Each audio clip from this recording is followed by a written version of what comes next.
से कहना, धन निरंकार जी, करनाल शहर के इस जगह पर जहाँ सभी सत्संग के लिए आए हैं, सभी महापुरुष जहाँ बहुत ही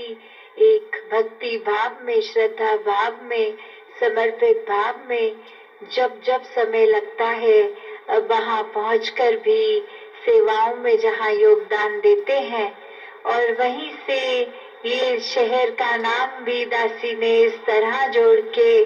कि जो बात आती है सेवा को हाथ से करना है, तो सभी महात्मा करनाल सेवा करें। तो जिस तरह हर किसी ने अपने जीवन में सेवा को, सत्संग को, सिमरन को इसलिए अहमता एक दी है,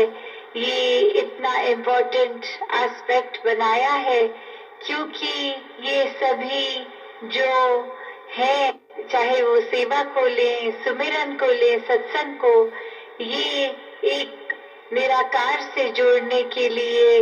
एक बहुत ही इम्पोर्टेंट एस्पेक्ट्स हैं कि जब जब हम हर समय इस ब्रह्म ज्ञान को जब मन में याद रखते हुए इस निराकार के आश्रय मन में इसी की लगन लगाते हैं, तो हर समय ही वो उस रूप में भाव मन के बहुत ही सुनहरे होते हैं। बहुत ही श्रद्धा भक्ति विश्वास से ये मन एक उस तरह नम्रता से युक्त होकर अपना हर पल सेवा में व्यतीत करना चाहता है। और जैसे अभी सत्संग के दौरान भी बहुत खूबसूरती से वो महात्मा समझा भी रहे थे कि सेवा सिर्फ स्पेसिफिकली एक जगह से दूसरी जगह जाकर ही करी नहीं जाती। पूरे दिन की दिनचर्या जो भी हो रही हो, वो जब एक परमात्मा इस निरंकार के एहसास से है, तो हर समय वो 24 घंटों की सेवा है। मन जितना समय इस निरंकार में लीन है, वो उस समय का भी सुमिरन है। और बोल से भी इस परमात्मा का सुमिरन, वो सहज ही फिर निकलना।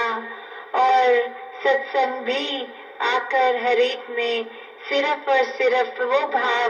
कि हर कोई संत श्रेष्ठ है, चाहे कहीं से भी आए हो, समाज के किसी भी वर्ग के हो,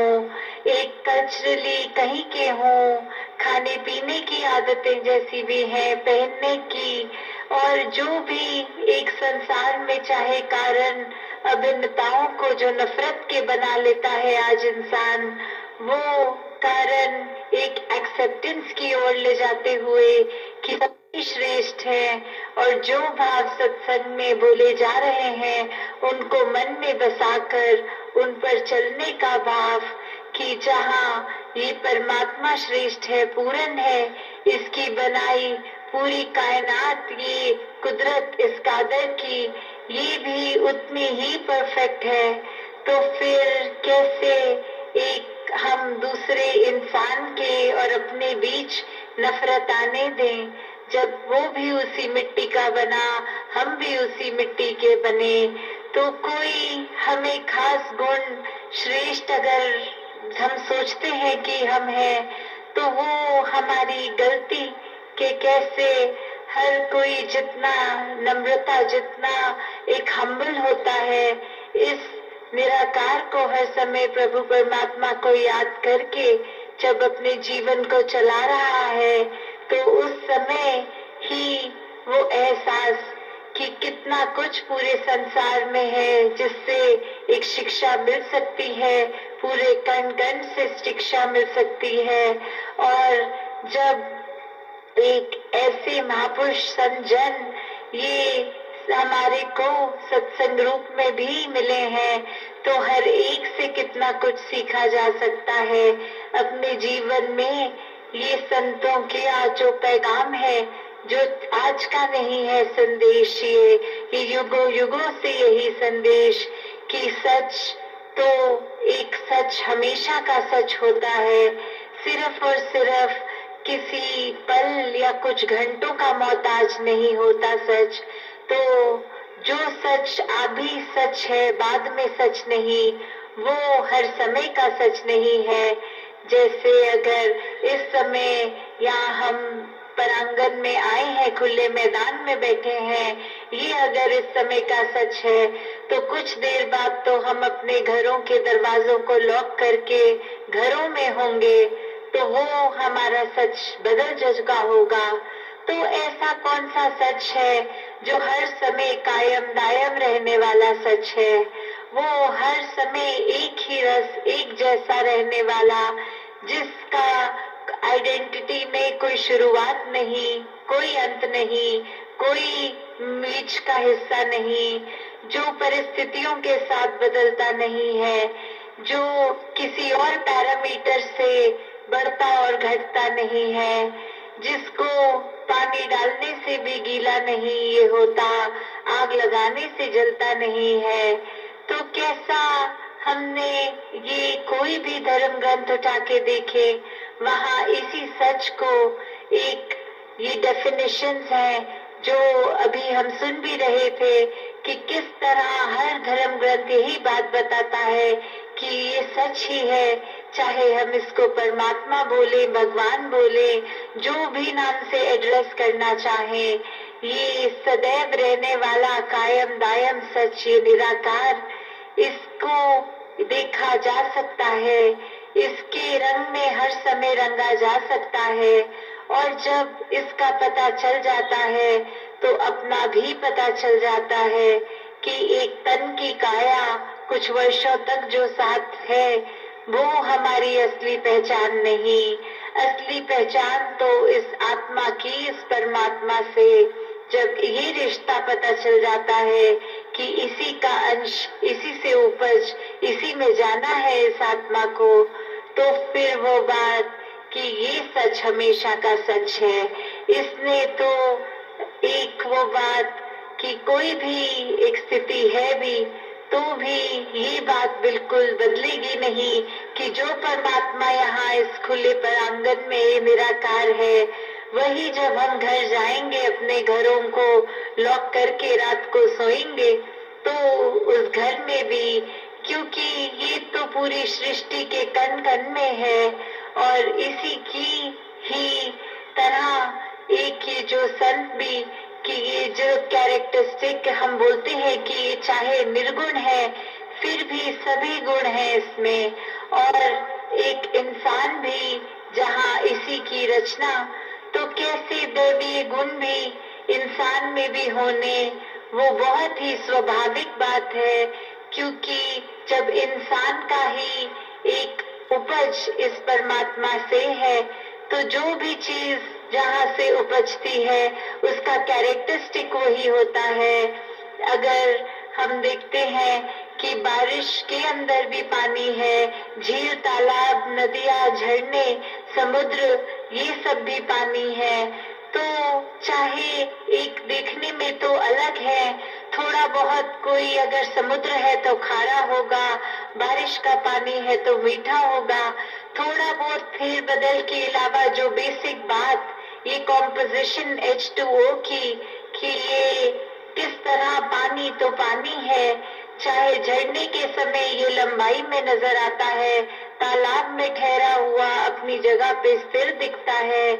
तो वही बात कि जब ये परमात्मा सभी अच्छी चीजों का इसी से शुरुआत, इसी के जैसे गुण, ये जितना ही विशाल है कि ये इसका कोई अंत नहीं है, ये तो बेअंत है। पूरी सृष्टि, ये स्पेस, ये संसार के सारे प्लैनेट्स, इनका कहीं न कहीं एक अंत है, पर ये परमात्मा तो बेअंत है, इसी के अंदर सब समाये हैं। तो कैसे जब ये एक इतना दैवीय परमात्मा, इसकी नॉलेज, ये ब्रह्म ज्ञान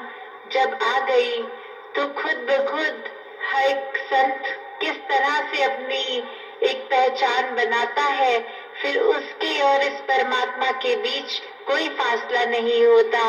हर समय इसी के आश्रय रह के, इसी के गुणों पे अपने जीवन को आधार करके खुद भी एक मन को इतना विशाल बना लेना, एक हर एक को इतना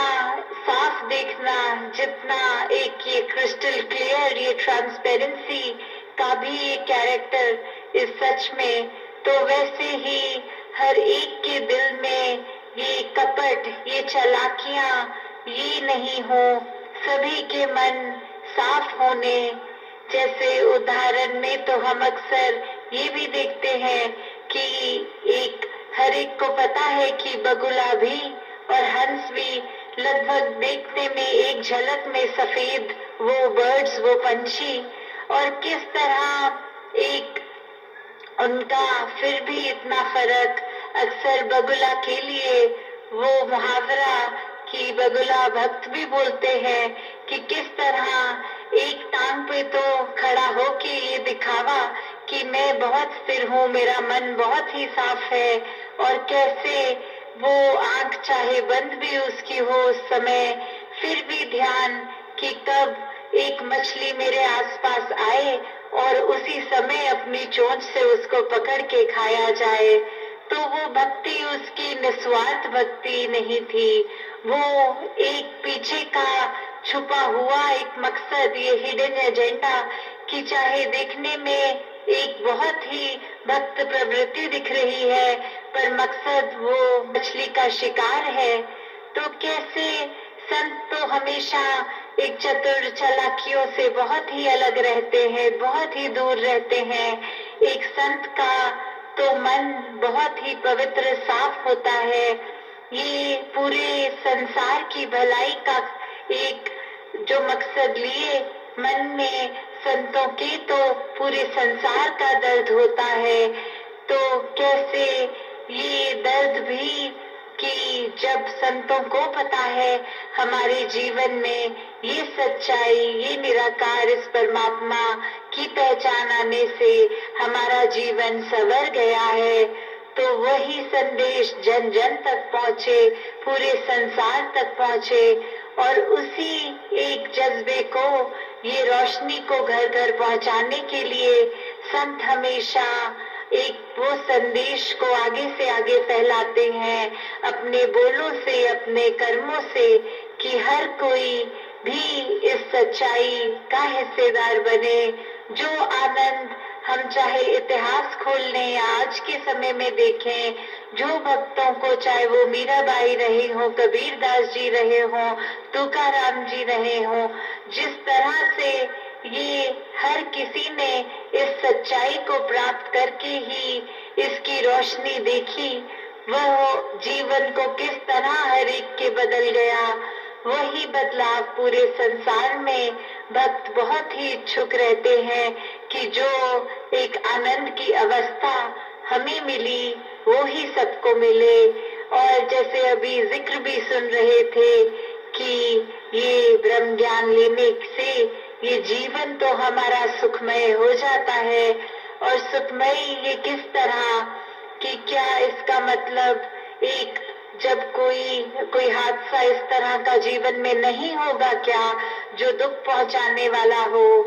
तो ऐसी बात नहीं है। परिस्थितियां, ये उतार चढ़ाव, ये दुख सुख तो जीवन में उसी तरह भक्त के भी आते हैं जिस तरह जो इस परमात्मा में नहीं यकीन रखते उनके जीवन में भी जिस तरह आते हैं। पर फर्क यही आता है कि एक भक्त ने वो चुनाव किया कि अपने जीवन को सुखमय बना लिया, जब इसी की रजा में खुद को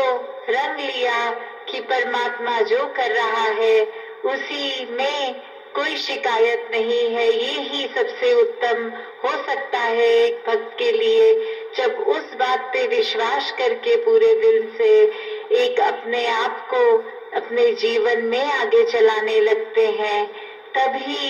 एक भक्त का जीवन जीते जी एक बहुत ही सुनहरा जीवन, मुबारक पात का जीवन बन जाता है, एक मुबारक जीवन बन जाता है। और ये जीते जी सुख प्राप्ति उस भक्त की। और वही जब जीवन सुहेला है तो मृत्यु आने पे क्या होगा, फिर उस भक्त को डर नहीं कि एक जीवन खत्म होने के बाद क्या होता है, क्योंकि भक्त को तो पता है कि अभी भी निराकार में जी रहे हैं और ये शरीर ना भी रहा तो भी इस आत्मा ने इस निराकार में ही जीना है। तो कैसे एक जीते जी भी खुशी और एक ये सफर खत्म होने के बाद भी एक उज्जवल, एक उस रूप में भी परलोक सुहेला वाली बात कि कैसे जो जीते जी चैन से जी गया उसने मौत के बाद भी चैन ही प्राप्त करना है। तो कैसे हर किसी का मकसद यही रहे कि हम एक इंसान हैं तो हमारे अंदर जहाँ मानवीय गुण, प्यार, नम्रता, करुणा, दया, विशालता, ऐसे और जो भी मानवीय गुण हैं जो हमारी भलाई के लिए हैं, पूरी संसार की भलाई के लिए है, इन भावों से युक्त होना, इस सच्चाई के साथ जुड़ के, इस निराकार के साथ जुड़ के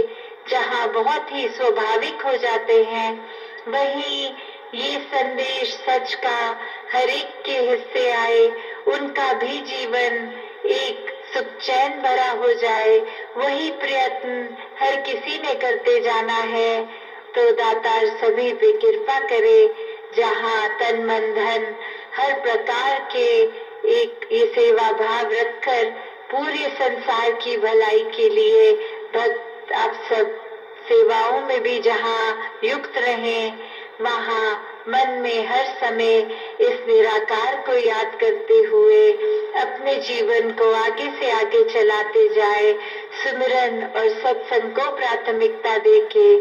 और हर एक का भी घरों का माहौल आपसी प्यार वाला हो, जहाँ एक बात वही कि अपने घर से शुरुआत करके पूरे संसार तक वो संदेश एक रिपल इफेक्ट जो बोलते हैं, जैसे एक स्थिर पानी में अगर एक पत्थर डालते हैं तो वो गोल गोल उसके रिपल्स कैसे कितनी दूर तक ट्रैवल करते हैं, एक बहुत ही छोटी लहर की तरह। तो वही एक इंसान जब खुद एक अच्छे भाव रखता है मन में, तो फिर वो अपने पड़ोसी तक भी वही भाव पहुंचाता है और कोई बुरे भाव नहीं उस पड़ोसी के प्रति। फिर वो पड़ोसी से भी दायरा और बड़े होके पूरे गली मोहल्ले समाज से होते हुए अपने शहर, अपने गांव, अपने स्टेट, अपनी कंट्री, अपने वर्ल्ड के लिए ये जाता है। तो कैसे एक एक का जो जो योगदान सेवा के प्रति जिस तरह का भी हो, वो स्वच्छ मन से एक इंटेंशन साफ